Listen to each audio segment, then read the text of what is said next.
আল্লাহ পাক রব্বুল আলামিন কাল কিয়ামতের দিন 7 শ্রেণীর ব্যক্তিকে আল্লাহ তাআলা কাল কিয়ামতের দিন আরশের নিচে ছায়া দেবে। কয় শ্রেণী বলেন?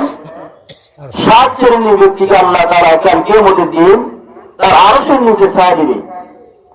বুখারী শরীফের হাদিসের মধ্যে পাওয়া যায় আল্লাহ তাআলা আল্লাহ রাসূল সাল্লাল্লাহু আলাইহি ওয়াসাল্লাম বলেন, সাবআতুন ইযিল্লুহুমুল্লাহু ফি যিল্লি ইয়াওমা লা যিল্লা ইল্লা যিল্লুহু।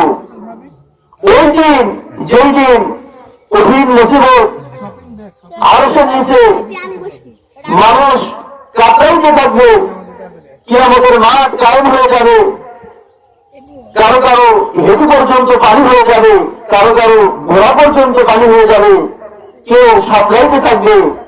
সেই দিন, সেই কঠিন মুসিবতের দিন আল্লাহ তাআলা 7 শ্রেণীর মানুষকে আল্লাহ তাআলা তার আরশের নিচে ছায়া দান করবেন। আল্লাহ রাসূল সাল্লাল্লাহু আলাইহি ওয়াসাল্লাম বলেন, সর্বপ্রথম ওই ব্যক্তি আল ইমামুল আদিল, ন্যায়পরায়ণ বাদশাহ, ইনসাফগার বাদশাহ। যেই বাদশাহ ইনসাফ করে গেছে, ন্যায়পরায়ণ বাদশাহ কাকে বলা হয়? সূরা হজের 41 নম্বর আয়াতের মধ্যে আল্লাহ তাআলা বলেন, الذين إن مكناهم في الأرض وأقاموا الصلاة وآتوا الزكاة وأمروا بالمعروف ونهوا عن المنكر।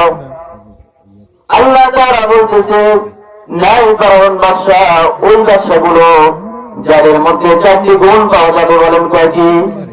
4টি গুণ পাওয়া যাবে। ন্যায়পরায়ণ বাদশাহ ওই বাদশাগুলোকে বলা হয় যারা নামাজ এই জমিনের মধ্যে আল্লাহ তাআলার নামাজ কায়েম করবে, দ্বিতীয়ত যাকাত আদায় করে করে যাকাতের খাতগুলোতে যাকাত দিবে, তৃতীয় নাম্বার ওই ব্যক্তিগুলো যারা আমর বিল মারুফ, সৎ কাজের আদেশ করবে এবং অসৎ কাজ থেকে নিষেধ করবে। মুহতারাম হাজির, ন্যায়পরায়ণ বাদশার সিফত গুণ হলো 4টি। যেই বাদশাহ এই জমিনের মধ্যে আল্লাহ তাআলার দ্বীনকে কায়েম করবে, আল্লাহ তাআলার নামাজকে প্রতিষ্ঠিত করবে, তাকেই বলা হবে ন্যায়পরায়ণ বাদশাহ, ইমামুল আদিল।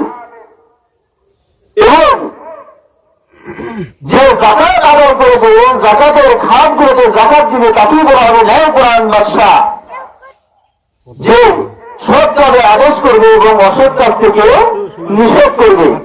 মুহতারাম হাজির, এজন্য আল্লাহ তাআলা যদি সামনেতে আমাদের কোনো দিন আসে যে কোন ন্যায়পরায়ণ বাদশাহ আল্লাহ তাআলা ওই জমিনে যেন আমাদেরকে আল্লাহ তাআলা ব্যবস্থা করে দেয়, সবাই বলে আমিন। মুহতারাম হাজির, এরপরে দ্বিতীয় নাম্বার ওই ব্যক্তিকে আল্লাহ তাআলা কাল কিয়ামতের দিন আরশের নিচে ছায়া দেবে। রাসূল সাল্লাল্লাহু আলাইহি ওয়াসাল্লাম বলেন, ওয়াশাবুন নাশাউ ফি ইবাদাতি রাব্বিহি। ওই যুবক, যে যুবক তার যৌবন বয়সে আল্লাহ তাআলার ইবাদত করে করে জিন্দেগিতে কাটাইছে, ওই সমস্ত যুবক, যে সমস্ত যুবক আল্লাহ তাআলার ইবাদত করে করে যৌবন পার করেছে, আল্লাহ তাআলা কাল কিয়ামতের দিন এই যুবকদেরকে আরশের নিচে ছায়া দিবে। সুবহানাল্লাহ। মুহতারাম হাজিরিন, এরপর রাসূল সাল্লাল্লাহু আলাইহি ওয়াসাল্লাম বলেন, তৃতীয় নাম্বার ওই সমস্ত ব্যক্তি যাদেরকে আল্লাহ তাআলা কাল কিয়ামতের দিন আরশের নিচে ছায়া দিবে, ওয়ারাজুলুন কলবুহু মুআল্লাকুম বিল মাসাজিদ। ওই সমস্ত ব্যক্তি যাদের অন্তর, যাদের কলব মসজিদের সাথে লেগে থাকে, যাদের অন্তর এবং কলব সর্বদাই মসজিদের সাথে লেগে থাকে, এক নামাজ আদায় করেছে, পরবর্তী নামাজের জন্য তাদের অন্তর কাঁদে, পরবর্তী আযানের জন্য তাদের কান খোলা রাখে, তাদেরকে বলা হয় রাজুলুন কলবুহু মুআল্লাকুম বিল মাসাজিদ। তাদের অন্তর, যাদের অন্তর মসজিদের সাথে লেগে থাকবে, তাদেরকে আল্লাহ তাআলা কাল কিয়ামতের দিন আরশের নিচে ছায়া দান করবে। সুবহানাল্লাহ। মুহতারাম হাজিরিন, এরপর রাসূল সাল্লাল্লাহু আলাইহি ওয়াসাল্লাম বলেন, 4 নম্বর ওই সমস্ত ব্যক্তি ওয়ারাজুলান ইয়াতাহাব্বা ফিল্লাহ ইজতামাআ আলাইহি ওয়া তাফাররাকা আলাইহি। ওই সমস্ত ব্যক্তিকে আল্লাহ তাআলা কাল কিয়ামতের দিন আরশের নিচে ছায়া দেবে, যে সমস্ত ব্যক্তি এক ভাই অপর ভাইকে আল্লাহ তাআলাকে রাজি খুশি করার জন্য ভালোবাসে, মহব্বত করে, এবং এক ভাই অপর ভাইয়ের সাথে পার্থক্য হয়, পৃথক হয় আল্লাহ তাআলাকে রাজি খুশি করার জন্য, আল্লাহ তাআলা এই সমস্ত ব্যক্তিকে কাল কিয়ামতের দিন আরশের নিচে ছায়া দান করবেন।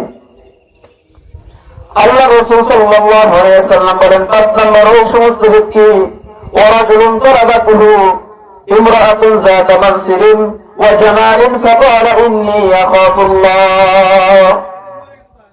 যে সমস্ত ব্যক্তি যাদেরকে কোন সম্ভ্রান্ত কোন ধনী পরিবারের কোন মেয়ে তাদেরকে কুকর্ম করার জন্য, খারাপ কাজ করার জন্য তাদের দিকে ডাকে, ডাকার পরে তারা চলে যায়, তারা গিয়ে বলে ইন্নী আখাফুল্লাহ। ওই সমস্ত মানুষ বলে কি, ইন্নী আখাফুল্লাহ, আমি আল্লাহকে ভয় করি, আমি এই খারাপ কাজ করব না।